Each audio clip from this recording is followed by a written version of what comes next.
Hey, I'm Scott. And I'm Chris. And this is Doxalogic, where we help you think with your Bible.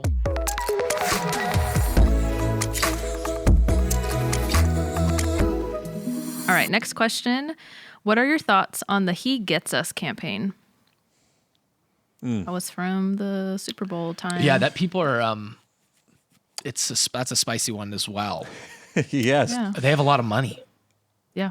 Right. Because they had, it was a Super Bowl thing, right? It was, I think one article was like, it was Rihanna and Jesus were like the big takeaways of like, what people were seeing Talking outside about- of the game itself, Yeah. Do we know who they are? The they of the He Gets Us campaign? Well, let me just say, and I know I feel like I will pepper this name in a lot of responses because she did a very good job responding to this the week after the Super Bowl, which is Allie Beth Stuckey did an entire episode on the He Gets Us campaign.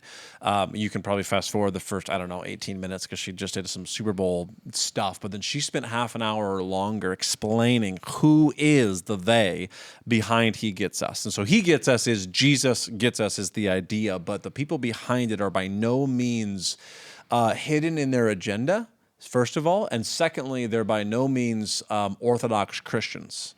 They really are trying to bring the message of Jesus to basically make it relevant. And they're going to use some pretty, I'm going to call it subversive language because there's a handful of other commercials around He Gets Us. And the two or three that were in the Super Bowl were very bland compared to the others that were more online and things like that. And they were more like Jesus is a refugee and Jesus was an orphan. And they paint this picture of Jesus that just is extra biblical in many ways. And so Allie Beth Stuckey does a nice job teasing that apart, longer than we have time for now.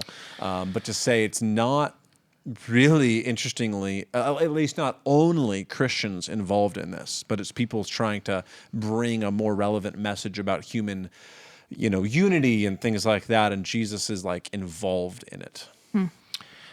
I want to speak to what I know about it, and what I know from following some of the Twitter debate was that the SBC got pretty on board with the He Gets Us campaign early on, and then a number of different SBC, I don't know what you would call them, member churches, affiliates, thought leaders, whatever you want to say, began to speak about like, wait a minute, let's assess even what the ads are saying. And to your point, is that actually true?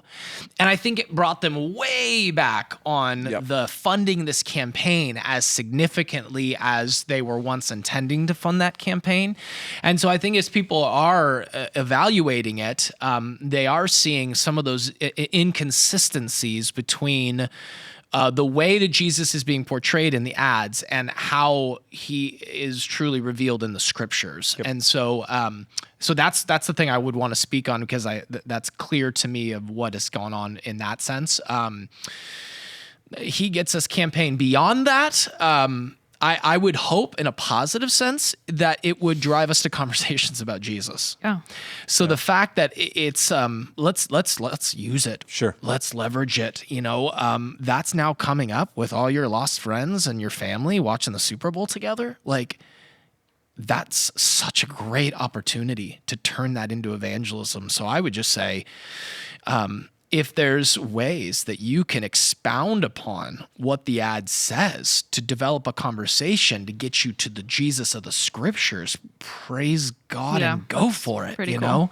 So I like that piece of it that like you need it. Sometimes it's hard to get an end to evangelism, right? It's always that, how do I get it started? What do I say? I'm not bold enough to know. Well, I'd say, hey, use it. This is going to get you right into it. Hey, did you see that thing? What'd you think of that? And just let them talk about it. Yeah. And then I think that's a gateway into being able to talk about Jesus. So the question is not whether or not you would support the campaign financially. Sure. The question is simply, what do you think of it? And I would say that's the piece that I would go, I'm going to look to leverage that for the Lord. And I think it would be wise for others to do that too. Yep. Cool. Thanks, guys. You've been listening to Doxalogic, a podcast by Doxa Church in Rockland, California. To learn more, visit us online at doxa.church.